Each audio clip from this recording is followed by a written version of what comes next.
This is the Veterinary Project Podcast, episode 25.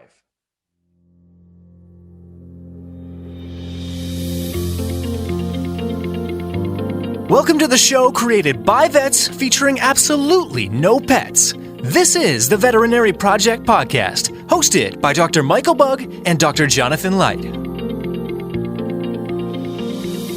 Our resident veterinarians have swapped out their stethoscopes in favor of microphones to bring you the Veterinary Project Podcast, a show focused on real conversations aimed to connect this amazing profession full of remarkable people. Through the sharing of collective stories and wisdom and connecting over the many unique challenges we face, we invite you to join our community of veterinary professionals leading intentional lives.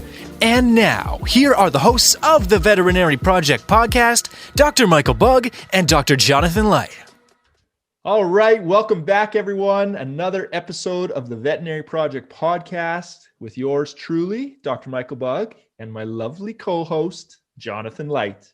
Lovely. Is that the word we're using in January of 2021? Yeah, that's probably my go-to. I think I used it early on. I stand by it. I think it's an apt term for you. I like it. I like you. Let's keep going. So what's shaking? I know you said you've been on Zoom all day, meetings kind of back to back. Lots going on in Johnny's world. That's it. Yeah, we've got a really busy start to January. There is a lot happening on multiple different fronts, a lot that I'm excited about, but I would call this a time of grinding. There are some times in life where you got to grind and there's things to do, and you got to put your head down and do it. And I'm in one of them. Yeah. Nice. Yep. So I know we just had an amazing conversation, and I was saying when we kind of wrapped it up and turned record off, I'm going to have to go back and watch the game film on this one, because I looked down to make some notes, and there was a point in time where your head exploded. It looked like maybe. So we're going to get in with our guest today, and she had amazing pieces, and there was one of them that was pretty new to me. And, I'm not one to sometimes hide my face. And yeah, I'm excited to go back and see the video on this. So that was good. Really good. A great conversation. Hopefully there's lots of value. I mean, this is obviously something we're trying to provide to all the listeners is go into the random sort of areas that we need, to live a well-rounded, intentional life. That's correct. With tactics and a different person's perspective that is a professional in her own right, outside of what we deal with day to day, which is what we're after, right? Bringing on guests that can help us fulfill and being intentional in our own lives. And I think she nailed it today. And I'm looking forward to hearing feedback on people's perspectives on this podcast in particular. Yeah, absolutely. So before I throw it over to you, Johnny, for the quick tip, I do have to give our listeners a really quick tutorial on Saskatchewan vocabulary, because we did drop the word supper late in the podcast. And I know that is very regional to Saskatchewan. So for the rest of the world listening, supper in Saskatchewan is dinner time. Like that's your 6 p.m. in the evening meal. We would go breakfast, dinner, supper in Saskatchewan. And I've never heard anywhere else in the world that does this. Johnny's shaking his head at me right now. So strange. And I literally still get confused. And I've been working on this one for many, many years. Dinner is lunch and dinner is supper. Like it gets all confused. And Saskatchewan just totally throws it off. Yeah, breakfast, lunch, dinner. Yeah. Yeah. So I just wanted to point that out so there's no confusion. We have a few of those little, bunny hug and Vico, supper. Those are Saskatchewan terms. So love the education, Mike. Appreciate it, and hope that our listeners across the world do as well. Okay. Let's send it over to you, Johnny, for today's quick tip. My quick tip is just that. It is a quick one today. We are in January of 2021. There's a lot happening in the world. We can look at all the negatives and the stressors and everything else. And it's really easy to take it on ourselves. So my quick tip for today is be kind to yourself. Know that there is a lot of good out in the world right now. There always will be, in my view. And if you mess up, if you make a mistake, Look at what you've learned from it, but also be kind to yourself. Know that you're doing a great job. Nice, Johnny. Yeah. That's it. Okay, so today's guest is Brooke Bulloch. Brooke is a registered dietitian and CEO at Food to Fit Nutrition in Saskatoon, Saskatchewan. She earned a bachelor in nutrition from the University of Saskatchewan, and her work experience began with the Saskatoon Health Region in 2009. Brooke has been working in private practice since 2012. Today, her practice is comprised of a small team of dietitians with various expertise, including gastrointestinal disorders, chronic disease prevention, plant-based eating, women's health, and eating disorders. Brooke is an experienced media spokesperson and has been contributing to the Co-op, which is a kind of grocery store chain throughout Western Canada, their in-store table magazine and online food blog since 2019.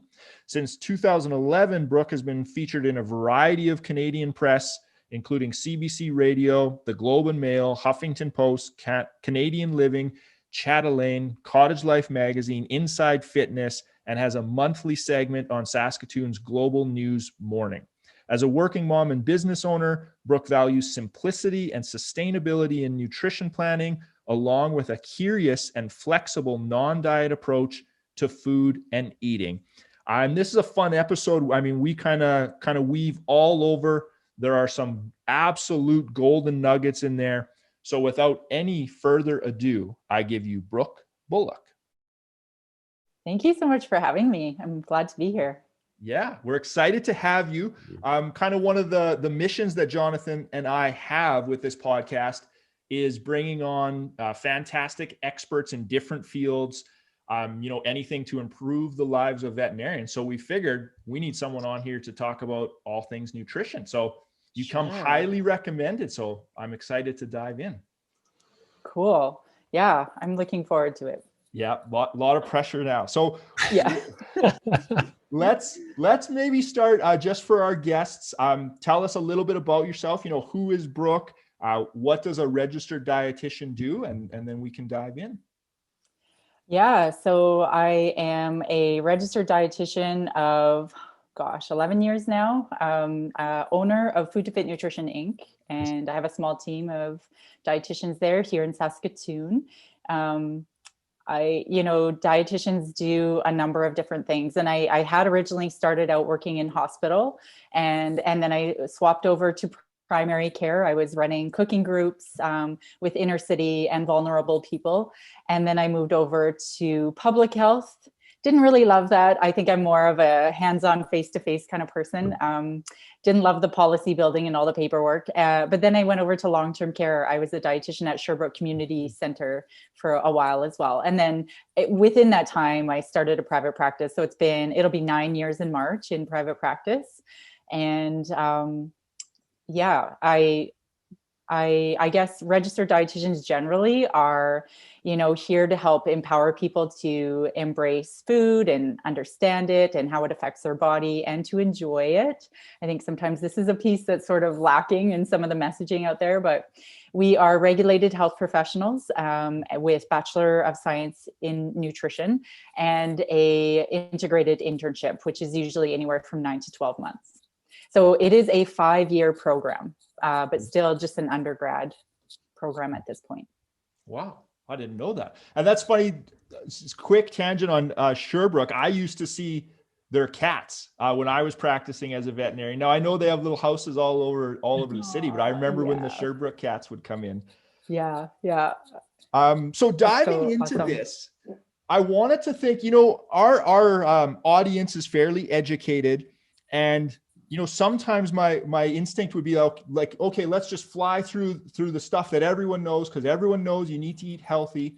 But the more I've been thinking about this conversation, every time I witness people in their life that are like quote unquote successful, so whether they're fit or healthy or run a great business, they've mastered the basics, right? So I think it is important to spend a little bit of time and let's just go really basic on base level nutrition, and set up some of those fundamentals.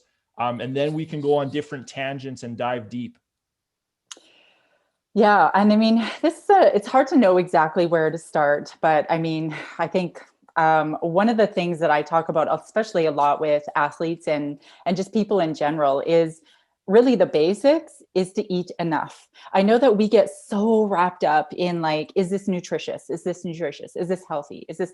And I mean, a lot of people are just going through life simply not eating enough, and this can have a lot of ramifications, but especially if you're active and especially if you're run down, especially if you're in times of stress, just eating enough is sometimes good enough. Certainly we have to remember that chronic conditions that is not all just nutritional. It can very much include all of those social determinants of health. Yep. So yep. How, education level, access to healthcare. We have to remember access to medication is important, the role of genetics, the role of our environments and our upbringing. I mean, and I think people are so interested in nutrition now more than ever, but we have to remember that it is just a piece of the pie. We don't want to put all our eggs in one basket. So it plays an important role, but it is just a piece of the pie. But yeah.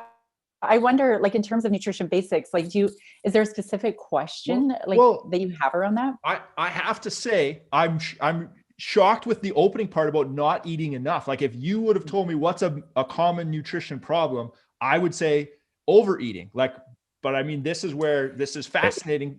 Let's go down the tangent. This is perfect. This is a good tangent. This is a great tangent. So yeah, can you elaborate? Yeah. I'm so curious. Yeah, you're right. There's a lot of nuance around that. And I think what I mean, and certainly over the years, I've worked with a lot of different people and getting to understand their relationships with food and their body.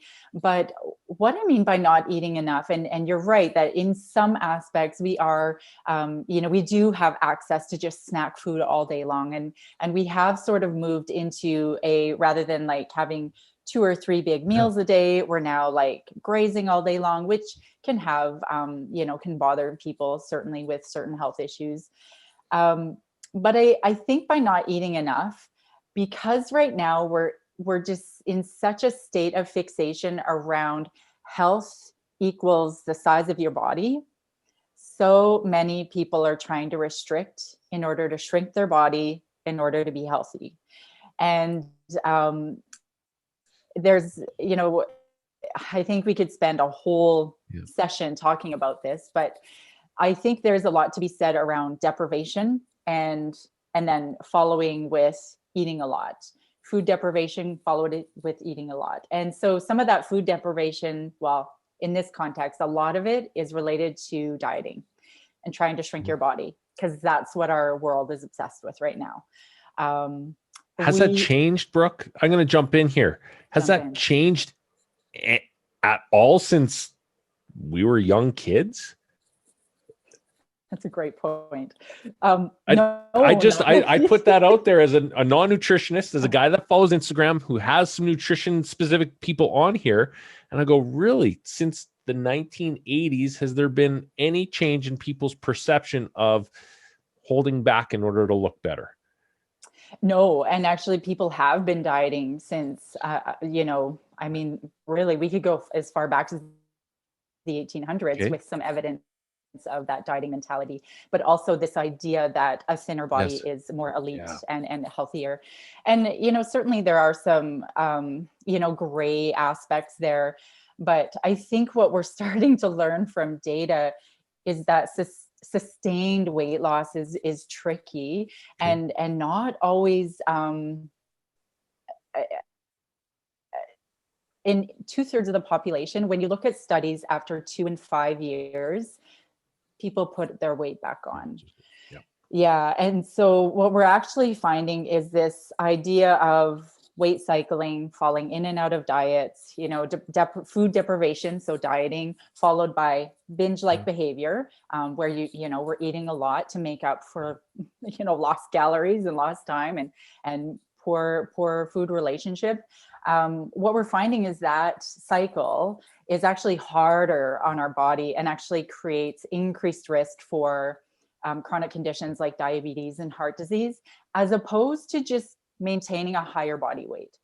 So there is something to be said. And right now there, you'll see a lot on social media around like size acceptance and body acceptance. And I think there is a little bit of confusion around, does this just mean we're giving up on health? And that is by far not the message, but rather to, start listening to your body cues, to stop that dieting cycle, to eat enough, but, work through some of those food behavior issues that maybe you've developed over the years because of dieting, to move out of, for joy of it. And, because it feels good, to get a balance of nutrition, nutritious foods, and definitely to help manage conditions. So yeah, I think in nutrition anyway, there's certainly a big wave of what we call this weight inclusive care, where suddenly we're now providing care to patients and still helping them with eating and meal planning and that food relationship without a side of, oh, but you could do to lose X amount of weight. We're just saying like, okay, let's just not focus on the weight loss. Maybe you'll lose weight, maybe you won't. But we need to like improve your blood sugar. We need to improve your blood pressure. You obviously have some gut issues or whatever it may be. Or, even though you're in a larger body, you have an eating disorder. Like, we need to address that. So we're learning that it's very, the weight normative approach that we've all been brought up in healthcare, and that all of us have learned in healthcare is now being challenged by this weight inclusive science that's coming up and that's more present. Weight inclusive. I know. It's a a lot, right? There is a lot there. I'm just thinking like for myself to try and make sense of this, like, is it fair? Like dieting, that can be, are we calling that sort of more of some of these, I don't know, I don't want to say like negative approaches, whereas a nutrition plan might be more encompassing? Like, how do you semantically differentiate them? Yeah, that's a great question. And so really dieting could be referred to any form of intentional weight loss. And typically dieting includes food deprivation of some kind. And so when we talk about food deprivation, we're talking about sometimes actual physical deprivation, like not getting enough calories in the day, which can cause someone to feel out of control around food, or even mental restriction. So I don't know if you've ever in a time in your life have said, oh, I'm going to cut out this, no more sugar. Or, I mean, back in the 80s, cut out fat, and it's funny when we look back to the 80s, although sugar is the demonized food now, in the 80s, it was fat. Everything was low fat. But in hindsight, we didn't actually reduce our fat intake all that much. Although that was the message and that was the intent, and we got loads of low fat products on the market, our fat intake actually didn't change all that much. So yeah, it's but that, so when you sort of have this off limit list of foods, like I'm cutting out X, Y, Z, whatever food it is, humans will automatically just start thinking about it more, right? And there's science to show that mental deprivation can ramp up cravings and that feeling of being out of control around that food. So whether it's physical, if it's intentional, like dieting, even if it's an inadvertent, and this is what I see in a lot of professionals who are busy, just accidental not eating enough in the day, guess what happens in the evening? Right? Nom, nom, nom, nom, nom, nom, nom. My wife will always say, you took that whole bag of chips down. I'm like, totally. Yeah. And I mean, I see this in myself too sometimes, but yeah, it's just the body's like physiological response to deprivation. And there's lots of good evidence behind it. And it's really interesting. Yeah. Excellent. Man, this is fascinating. This makes me think of, if someone says, don't think of a red elephant. Yes. Like, you can't do it. You're thinking of one right now. Like, you can't not think. There's a term for that. And I can't remember. It's like a something effect, but I can't remember it. But yes, that's precisely it. And so as soon as we have foods off limit, so whether it's like a list, a set of food rules, or I can't, I shouldn't, it's bad. Like anytime there's shame around a certain food, I can't, I shouldn't, it's bad, da, da, da. Absolutely. That effect is heightened. You know, we think about it more, we obsess about it more, as opposed to this accepting, you know, allowing all foods and embracing all foods as part of a nutritious diet. So some people get confused. John, I think you have a question. I'll stop and let you ask. I just have a question related to embracing all food, and I'm gonna raise my hands lots on this. This is so good. There's so many areas we're gonna go into. How do you as a dietitian teach people to embrace all foods when there is a lot of foods out there they should not be embracing? There's a lot of food types out there right now that are not healthy for anybody to be eating. That's an interesting question, and a couple of things with that. And I think a lot of us have come to believe that, and we do have like these foods in our minds that are like, but you're saying, but like, no, you know, broccoli and donuts are not the same.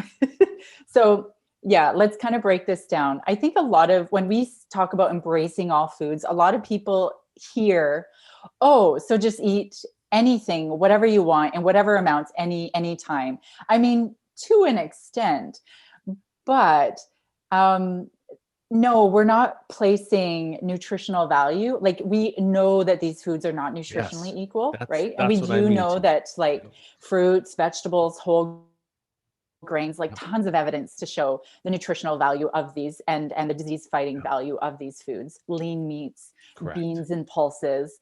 Absolutely. And our diet does need to be made up of a lot of these predominantly these foods. But what we're saying is embracing all foods, as in removing the moralization of food. So donuts, potato chips, candy, pop.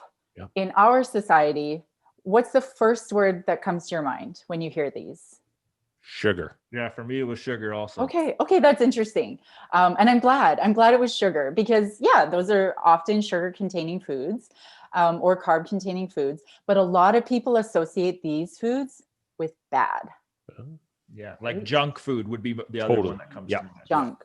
And so again, what we're doing is putting a moralized tag on that food. Whereas like fruits and vegetables, broccoli, I guess it depends, what fad you're following at the time, but like fruits and vegetables, whole grains, a lot of people see these as good or clean, And so this dichotomy has started to create these disrupted relationships with food, where suddenly there is this like good and then there's bad. And anytime there's shame around food, it really doesn't help us to eat less of it. So, and then anytime we do, lots of guilt ensues, lots of shame, and that also doesn't help us to eat less of it. That might tell us to, okay, you have to cut it out. And again, we enter into that all or nothing approach. Yeah. But when we actually remove the labels, food is food. And we see this in children a lot, and lots of studies have been done in children. When you give children access to sugar semi-regularly, and when the parent actually enjoys sugary foods with their children semi-regularly, guess what? Those kids are not that crazy around sugar anymore. When there's a lot of restriction around sugar, when there's a lot of rules, when there's a lot of moralizing of food, guess what happens when those kids are, exposed to sugar? No. And so I have a 2.5-year-old, and I've been exploring this quite a bit at home. So with some of our meals, and this doesn't mean that you have to give your child sugar with every meal. That's not the message, but semi-regularly we'll have, if we have them, we might do a cookie with lunch. The cookie actually goes on the child's plate. He will, it's incredible to watch children in their intuitive state before they've been exposed to dieting messaging and complex messages around nutrition.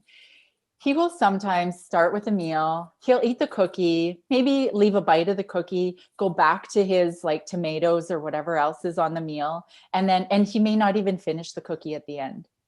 That's what we're striving for when we're talking about embracing all foods. And so it just, it can come or go. And we do have to remember that too, if someone truly had nothing to eat, that cookie, that donut, those potato chips literally are going to keep you alive. So we kind of forget about that as well. Yeah. Brooke, that's fascinating. Just the fact that the cookie goes on the plate. I've always... John. Okay. Yeah. John is just like, oh, what is going on here? I know. I'm loving this. That is amazing. But yeah. Sorry, I didn't mean to interrupt. Well, it's always no, please, no. This is good. This is how we roll, Brooke, as well too in this podcast. Yeah, I've always thought of that as separate. Like, eat your healthy food first, then you've earned the cookie. I mean, luckily Riley's so young, I haven't ruined her yet with bad parenting. So I have a 5 and 3-year-old. They're destroyed. Destroyed right now. They'll be fine. Yeah. Okay. Yeah. It's a lot because a lot of us were not raised this way either. Right. And it's nobody's fault. Again, we're not trying to add any additional shame. Mm-hmm. And it is very confusing because a lot of this messaging is so new for so many people. So, but, it is certainly a lot to kind of consider and think about and help to intertwine. And a lot of it does just come back to that relationship to food. Yeah. So I guess my next obvious question is, what is semi-regularly? Like I would say everything in moderation. I'm sure everyone has heard that. What would that be? Like, are there rules around that, or how do you let it flow? Yeah, that's a great question. So one of the things is like, around Christmas time when there's a lot of sweets, we'll probably have something with most lunches and suppers just because there's cookies everywhere and there's chocolate. And so with the kids, when it's that frequent, the parent can actually set some guidelines around the portion that the child gets with their meal. But again, you don't have to earn it. If it's going to be a part of the meal, let it be a part of the meal without shaming the child into finishing this food before you get this food, because that creates confusion too. So if it's going to be a part of the meal, make it part of the meal. Even if they don't finish whatever meal it is that they had, or if they don't eat any of it, if you've decided that chocolate is part of the meal, have it as part of the meal. Okay. And if it's frequent like that, absolutely. You can say everybody gets one so that we have enough to go around. No more. And it's like, I want some more, of course kids are going to ask, right? They're so and my son too, like, yeah. I want cookie for snack.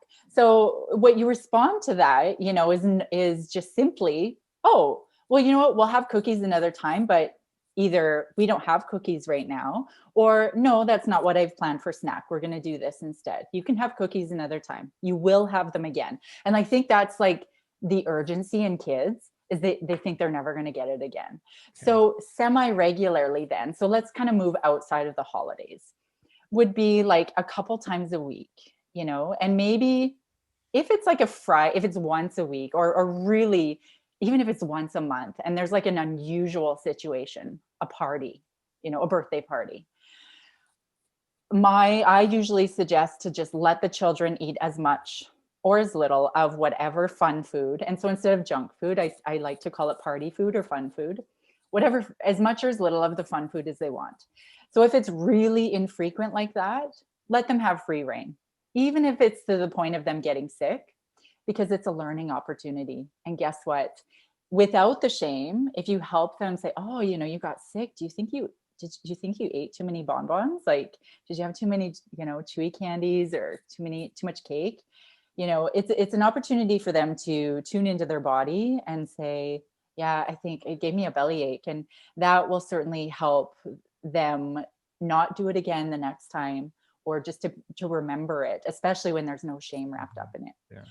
Now, semi-regularly, it could be like, maybe you make cookies, maybe you buy chocolate bar, maybe it's a bag of chips, maybe it comes up once a week. Something like that. Like Okay. it can be on schedule. It doesn't have to be. And I would say the more like free flowing that it is, something in a natural way, it just shows them that, okay, we have this stuff sometimes, but not as much as this other stuff. Yeah. Okay. And how about, for adults where we don't have, like, we have full control. If I want to go eat 9 bags of chips, I can. Any thoughts on how adults, enjoy food semi-regularly? Yeah. Okay. So there's a couple of things to this question. So one is kind of getting back to some nutrition basics. And so a lot of the time in practice, like some people are just, again, people I'm sure are thinking like, what do you actually talk about with people in your practice?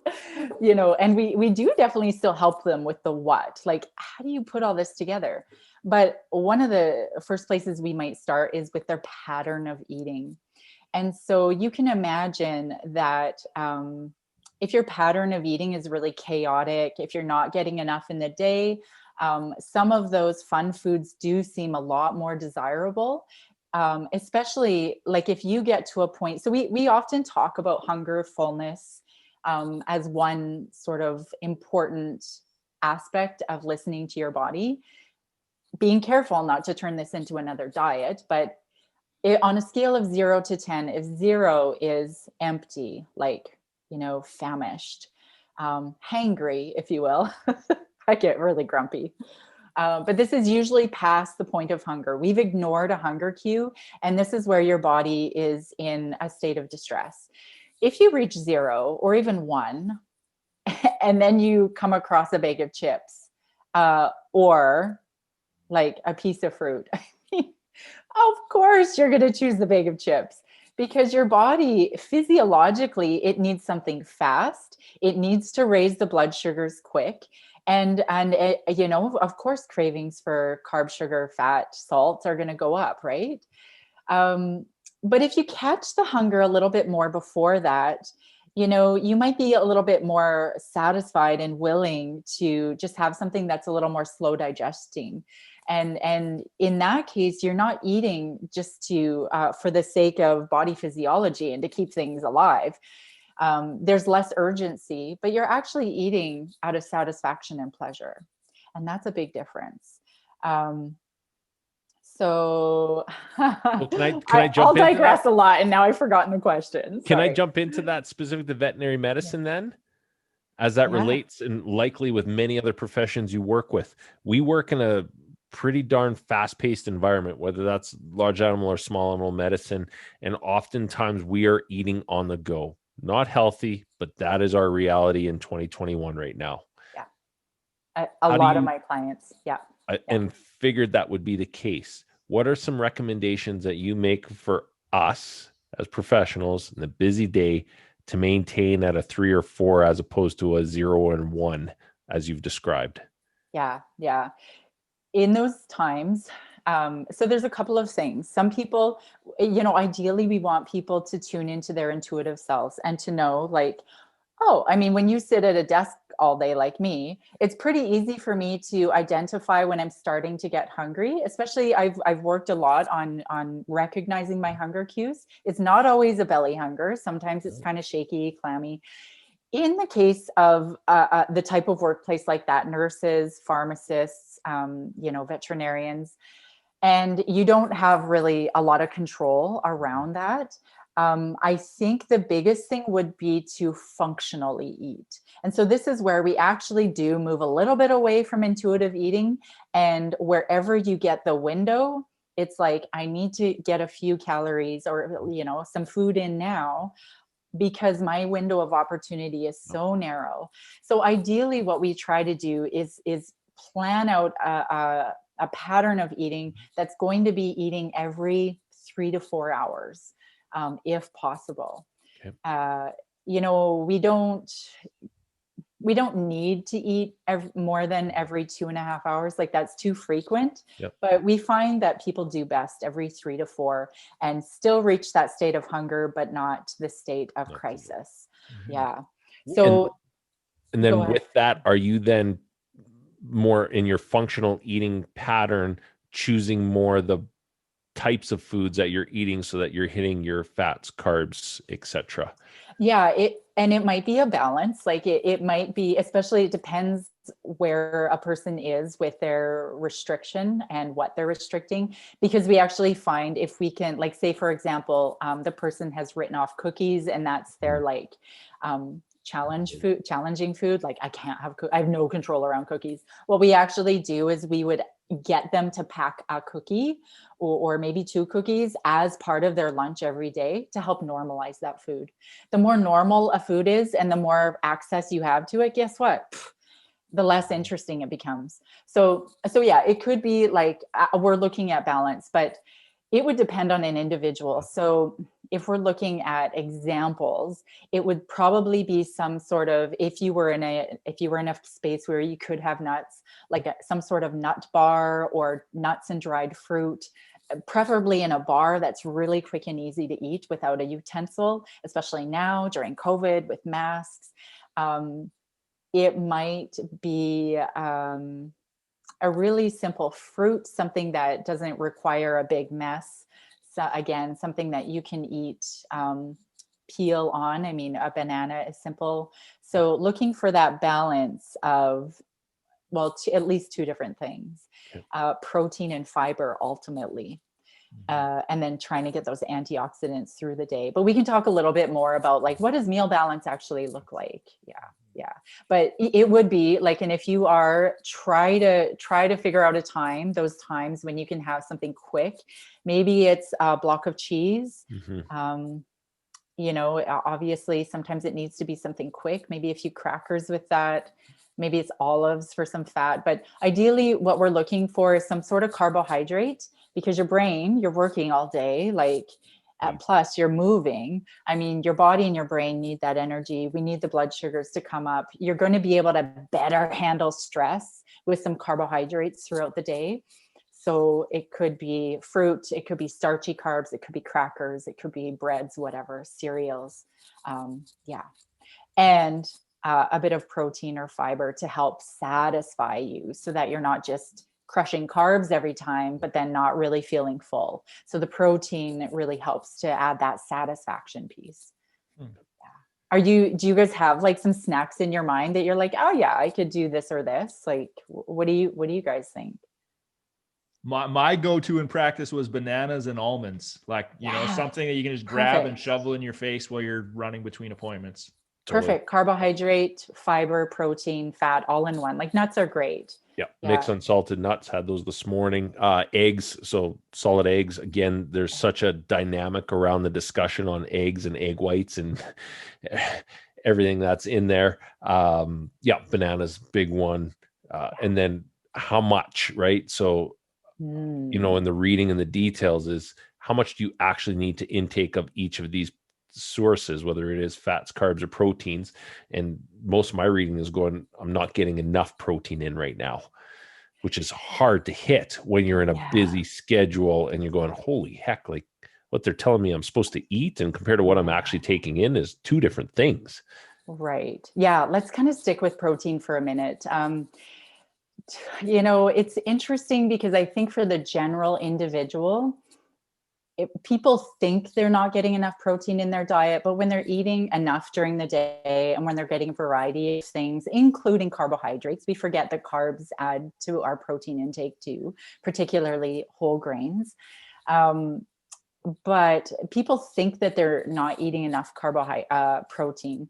And for the most part, we don't actually need excessive amounts. However, it can get really complicated if you are, you know, an athletic type person, if you're a weekend warrior, if you do have a high-paced job. And sometimes those protein needs do get very, very high. And this is sometimes where supplements come into play. But still, I tend to want to focus on food where possible, supplements where absolutely needed, just because so many people can get that protein powder fatigue, like where you've been drinking it for years and you're just like, ugh. And so part of the sustainability piece is no matter what you do, and this is why I think variety is so important. If you ever get to the point where you're like, ugh, if I have to eat that, whatever it may be, again, like if you're turning your lip on it, up at it, step back.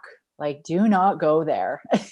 And even if it is something healthy, like I know a lot of people who've just been living by this food rule of eating a big bag of raw veggies in the afternoon through work, and they just can't touch it, you know? And so, you know, in practice, we sometimes call this breaking up with the food for a while. If your lip is curled, it's time to create some diversity. You know, you can get fruits and vegetables in, you can get healthy nutrients in without eating a big bag of raw veggies every single day through your afternoon. Like, there are other ways. And I think so often we're just told that it has to be so much more than it actually does. So yeah, we're seeing this either people are just like way under nourishing for whatever reason, or they think they have to get excessive amounts and really obsess about it, you know? So it's like, it's hard to find that balance, but I feel like we should touch on portions though, because that's come up a few times. Portions, moderation. Yeah. And in that, as we're touching on portions, can we touch on, you know, if we're a veterinarian and we're gonna, you know, tackle a work day, you know, as we walk through the different times of day and meals of the day, what would those portions look like, you know, for optimal like physical performance and mental performance throughout our day? Yeah. And then I'll flip it on the head too, and then say, now you're a shift worker, and then we have to see what modifications we need to make. Yeah. Portions are tricky, and non-diet dietitians. So again, this scope of practice to kind of work from this weight inclusive lens really struggle with the idea of portion control. And really it's because nobody can truly know if you're satisfied and if you've eaten enough than you. But so many of us are taught to eat based on external controls as opposed to our internal cues. And so, you know, we certainly help people with the balance, and we might help them with like portioning, like, well, maybe start with, you know, 2 mini wraps and a piece of fruit and a yogurt. If you feel like that's not enough food, then we better add in. Or if it's too much. And the other thing too is like, our appetite and our caloric needs, oh man, it varies day to day. Like we are not robots. There is no way to know for sure, I need exactly this amount of calories and these are the portions. Like, that's just way oversimplified. And I find this fuels food obsession, and it can fuel just people focusing on the wrong things. The other thing is, like, if you took a portioned amount of food and said, okay, this is my lunch, it's the right, quote unquote, right portions based on the rules that I'm following, but you finish it. And remember, we talked about that hunger fullness scale. You finish it. And so for reference, 10 is uncomfortably full. 7 or 8 would be like, 7 to 8 is satisfied. Like, you're like, oh yeah, this is good. And, you know, 5, 6 is pretty neutral. If you finish a meal and you're neutral, that's a danger zone. Because guess what? Those cravings that we talked about earlier, they're going to nip you in the bud pretty soon. So we need to be eating to satisfaction. This is a really hard one for people to hone in on for a couple of reasons. Because for many of us, our whole lives have been told to eat certain portions, and also so many diets and so many messages out there are all about suppress your appetite, suppress your appetite, suppress your appetite. Like, don't be hungry. Like, hunger has turned into this really negative thing. So we're constantly trying to suppress our appetites, but then also, you know, focus on not overeating. That I think so many people are eating in this neutral and finishing a meal in this neutral zone, which really ramps up that food obsession and craving. So if you can actually get to that satisfaction. The second thing that makes this hard is there's such a delay between our brain and our gut. So sometimes we finish and we think we've had enough, but then we're saying 30 minutes later, oh man, I'm starving. Could depend on the day, could depend on what the composition of the meal was. Or you think you've had it, you know, just enough, you're satisfied. 10 minutes later, you're like, oh my gosh, I ate way too much. So Fullness is tricky, but that's the idea. And maybe at your next meal, a really good one would be, I could finish my plate, the plate of food in front of me. Where am I at now? What number am I? Am I neutral still, or am I satisfied? A way to tell is if you decide to push the plate away and you leave the table, and 10 or 20 minutes later, you're saying, I'm hungry. You didn't eat enough. You didn't reach satisfaction. So yeah, I'm going to try that. I can't remember if I answered the question. Sorry. Well, no, there's so much like good stuff in here. So I'm just trying to think tactically, to help give our listeners some tips. Like so that should be happening like at breakfast, at lunch, at dinner, like each of these sort of meal times, or are meal times accurate? Should we have meal times in 2021? There's so much communication out there as to, are they even relevant now? Right. That's such a great question. Okay. Yes, ideally, yes, we would eat to satisfaction at every meal. However, we talked a little bit about that functional eating, where sometimes you just have to make do with what you've got because you're rushing out the door. We just live such imperfect lives that there's no way you're going to get this perfect. And that's the whole beauty about this idea of just embracing all foods, improving your relationship with food, is that you can't fail. It's literally a journey. Oh, which by the way, I noticed, like I was reading your bio and you were talking about like the project, the veterinary project, having no final destination. This is what our food journey should be. There is no final destination. And we are constantly going to run into things that, throw wrenches in our lives and might change how we need to eat, or what's going on, and how we need to fuel our body, and how we need to nurture our body. So it's just going to be a constant little bit of this. Yes, we still need meals. I mean, breakfast, I know this was a question. This is a question I always get. Is breakfast that important? My response to that is, if you're working that fast-paced job, you get to work and it's like no chance for food for a long time. This is where I think breakfast serves people, in whatever way that they can get it in, because it's functional eating, because their opportunity to eat next might be, I don't know when, right? So that meal is going to serve them well. But really, if you're a pretty scheduled eater and you've never been into breakfast, you don't have to eat breakfast. Like I think that, not everybody loves breakfast. I know that is such a rhetoric. Breakfast is the most important meal of the day. But I will say that every time we don't eat a meal, we are missing an opportunity to add nutrients to our body. We're missing even if it's imperfect. So even if that breakfast is like an egg sandwich through the drive-through, guess what? You're still getting nutrition from that. You're still going to get folate, from the bread. You're still going to get some iron in there. You're still getting protein. Like, you're still getting nutrition. Might not be perfect nutrition, but that's not the goal. Mm-hmm. So yeah, it's complex. And I love this idea of no final destination. And I think a lot of it comes down to what pattern of eating is going to help actually nourish your body. As in, like, again, we can't nourish if we're not eating. Like, you can't just not eat all day and think that you're going to make up for it all night long. Yeah. But also what works best with your life, your job, what is most realistic, what works best with your palate. So many people are trying to follow diets and eat foods that they really don't like.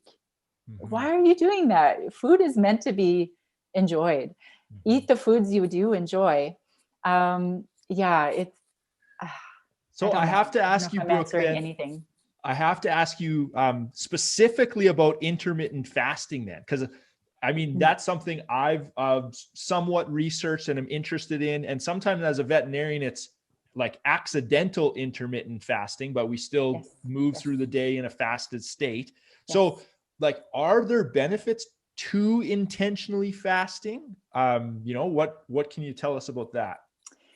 Okay, so there's a couple of things that we want to break down here. So when the science kind of looks at, there's science that looks at intermittent fasting or fasting in general and longevity.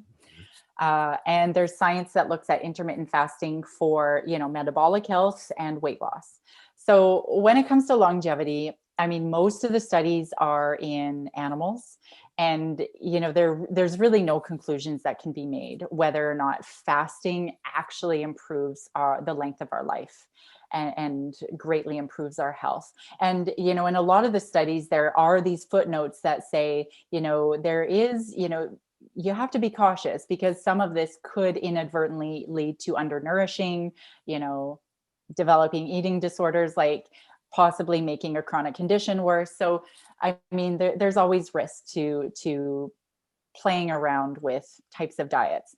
We know that fasting is very cultural as well, and people do it as part of their culture, and that's, I think, separate. But when it comes to the research around intermittent fasting and losing weight, really it's coming down to it seems like it's not better than any other type of weight loss dieting. And I think what's most important is that any of the data on intermittent fasting, I mean, it has been shown to, say, improve some blood sugars. It has been shown to improve some biochemical markers. I think in there was inflammatory markers, triglycerides, cholesterol. However, still not better than just adding in a variety of wholesome foods in your diet and getting some activity in. And what I always remind my clients is that studies on diets, especially around weight loss, are always so short term. We're talking 3, maybe 4 months, like at max. So can you really judge the health, the possible future health of your life based on such a short study? That really had a lot of controlling factors with it, and your life is so not perfect. You are not a person in a lab. So it's hard to navigate. So what I do with clients, I'm not here to tell people what's right for them or not. Nobody knows your body better than you. And I don't know that people are told this enough, actually. I think that a lot of health professionals think that they know their patient's body better than them. And that's not true. That's not true in my practice. But I am here to help them make informed choices and to help them unpack what they're like, what's going on with their journey, and to find their truth when it comes to food, nourishing, eating, what feels good for them. And if that means not eating breakfast, but maybe eating a 10 a.m. snack, I mean, I do like to kind of see that break in the fast before noon. Just over the 9 years I've been doing this, I find if people don't eat until noon, they backload. So, we get this pyramid where we're eating at noon, then a bigger supper, and then lots of snacks in the evening. And some evidence shows that may be more detrimental to your cholesterol. So yeah, I do find people do better when they're eating a little bit earlier in the day. And not to forget that technically a lot of us eat intermittent fast when we go to bed at 9 or 10, or stop eating at 9 or 10 and don't eat until 7, 8, 9, 10 in the morning. Like that is technically an intermittent fast. Yeah. Oh, that's fascinating. I think that's all I'll say about that. I'm not an expert on intermittent fasting. So, I mean, there's lots of interesting science, but really when you look at the conclusions, most of it is like, we still need some long-term data. Yeah, no, that's fair. So, as we're getting close to wrapping up, there's still one rabbit hole that we have to go down, and it's carbs. And it's because you see so much of carbs being villainized. And I think back, if I am going to binge eat, if I come home from a long day of work, it's a bag of Tostitos that are just gone in 4 seconds, and I just binge on that. So let's dive into carbs. And when we're talking about shame, it's like light bulbs were going off for me, because at the end of it, I would always shame myself and be like, well, you shouldn't have done that. So yeah, let's dive into those. Right. Yeah. And so again, if that's the pattern, the habit in the client, what's going on earlier in the day. We definitely be unpacking. It sounds like probably you're not getting enough earlier in the day. So then those carb cravings are high. But even just, carbohydrates can actually lower circulating cortisol. I mean, like cortisol is a stress hormone. So we can imagine going through this COVID pandemic early on, or even now. I think we're all kind of running into COVID fatigue. I think there has been low levels of stress in our lives, and not to say that necessarily, we've got chronically raised cortisol levels. You won't know until you get that tested, but carbohydrates metabolize cortisol. So it makes sense that when we're feeling a little bit stressed out, that we gravitate towards carbohydrates to help calm our nerves and to help, I guess, with that comfort, right? Mm-hmm. So there is, I think, a level of normalcy to that. I think too, I mean, a lot of the fun foods that are carb containing, like potato chips, I mean, the food industry is so smart, perfect balance of fat, carbs, and fat, carbs, and salt.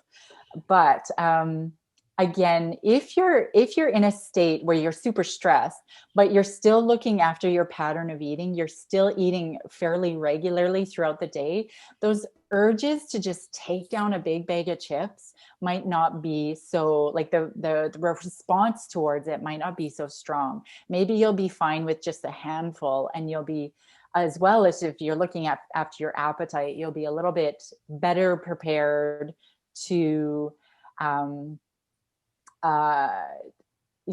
to handle any kind of quick fix carb that's in your way.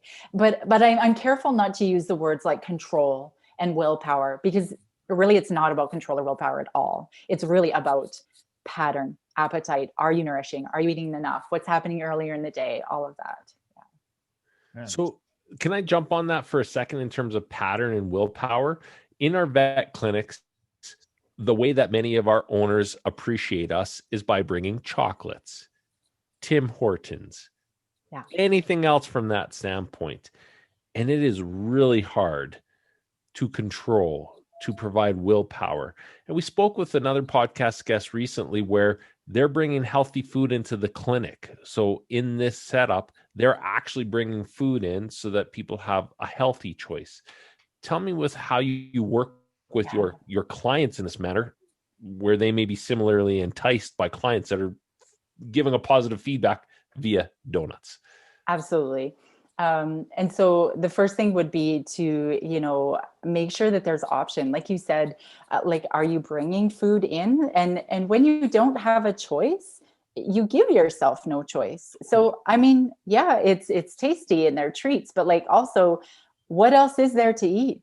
You might be starved, you might be burnt out, you might be run down. So in that case, then you kind of go to it. A lot of these foods are quickly digested. They give us a blood sugar spike and then a drop. So they're not lasting. We talk sometimes about staying power, foods with staying power. And this is our high fiber and high protein foods. So I love that idea. Like if people in the office are struggling to bring food and to have option, have a variety of nutritious options available. You can still have the Timbits, but I think what's awesome about that is you can start with a balanced meal and then finish with however many Timbits you want. But I bet you over the course of the day, it's going to be half as much or a third as much, without saying like, I can't, I shouldn't, it's bad, but a lot of that is just semantics and planning and getting a balance of nutritious food in as well.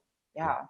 And what are some high fiber, high protein diet choices that you choose for those situations? Yeah. So I think one of the things that I'll end on is just like in terms of like the what, like, what does this mean? Like balance. And you're talking about high protein, high fiber with lunches and suppers too.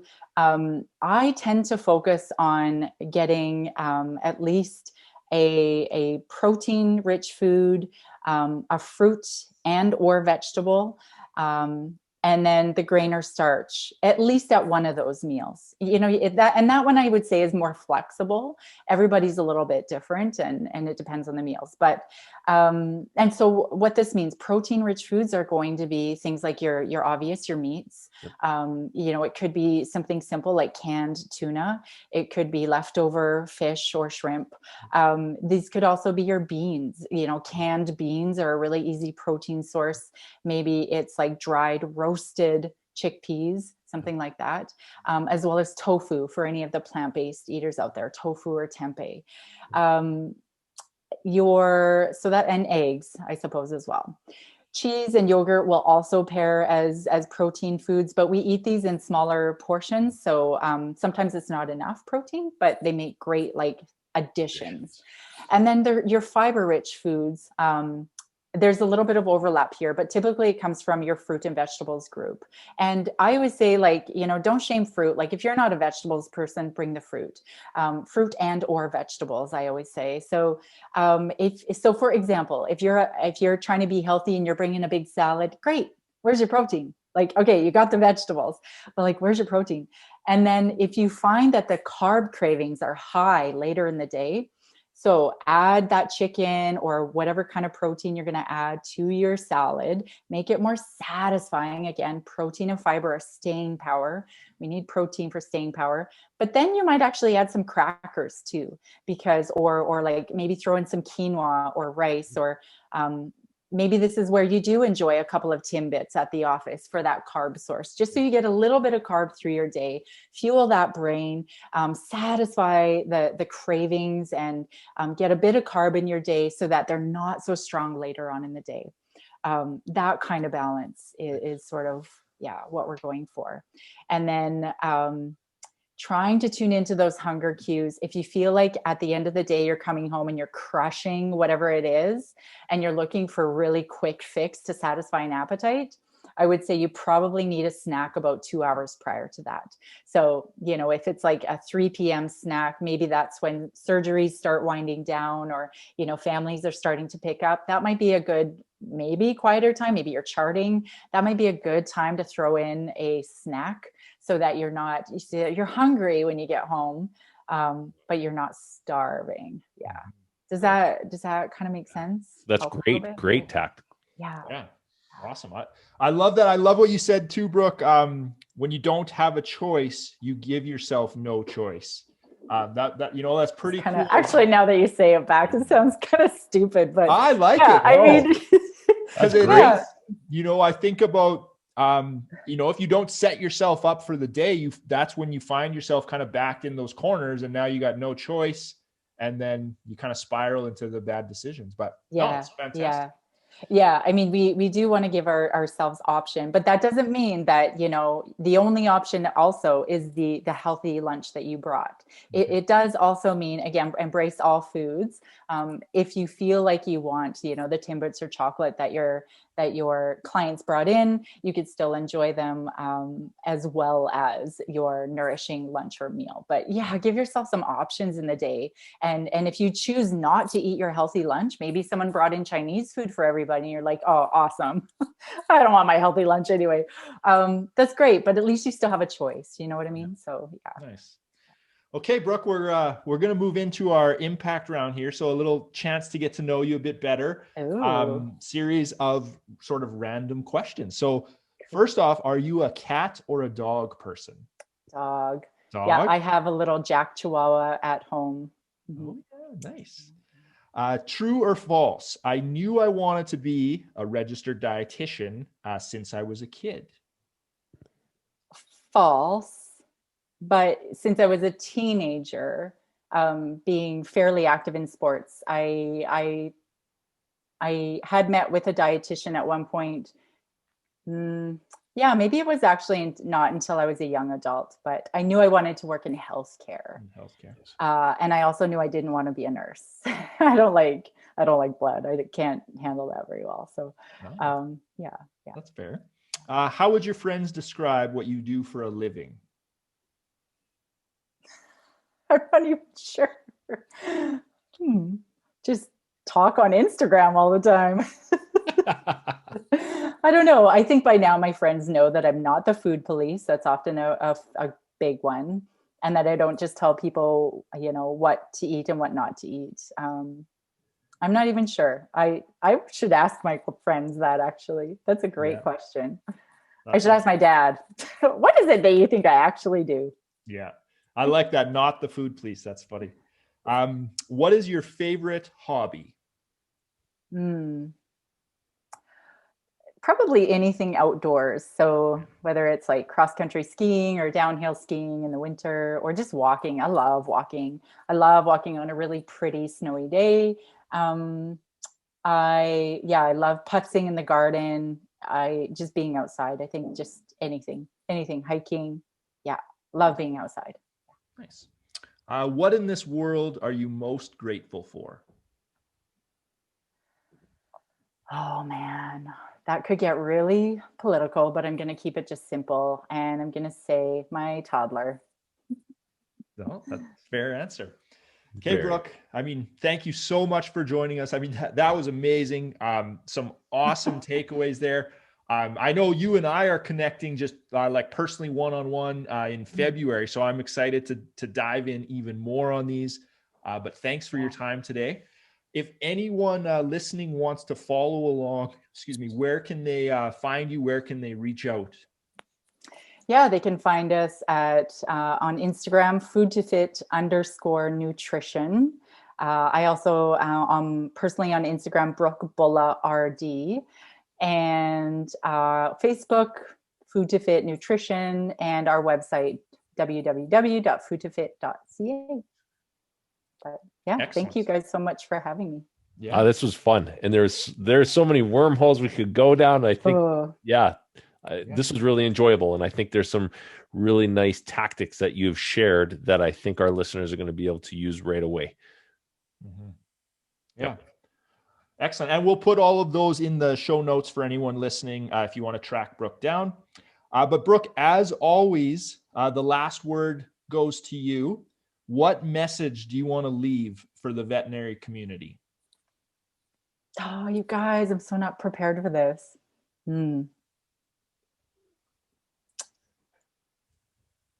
I think my biggest message is to get curious about what your food relationship is, and, what you like about food, what you don't like about food, and how it affects your body. Just curiosity over control. Thank you for listening to the Veterinary Project Podcast. As a recap on behalf of our hosts, the Veterinary Project Podcast will be releasing new episodes weekly, so be sure to tune in as we bring you more conversations aimed at helping you enjoy a life well lived. If you enjoyed what you heard on the show and you want to stay in the know, please like, love, and or subscribe to the podcast on the listening platform of your choosing, as we're available on all the usual suspects. If you know of others that may benefit from these conversations, we'd love it if you please share the show with them, as this will help us grow our community to reach more and more veterinary professionals. Speaking of which, if you are a veterinary professional and would like to get connected with more like-minded individuals who are joining us on this journey, please send an email to the veterinaryprojectpodcast@gmail.com, and we'll invite you to be a part of our private Facebook group. General feedback, requests for information, or perhaps requests to be a guest on the show can also be sent to the veterinaryprojectpodcast@gmail.com. Dr. Michael Bugg and Dr. Jonathan Light, thank you for listening to the show, and we'll catch you again next week for another episode of the Veterinary Project Podcast. Bye for now.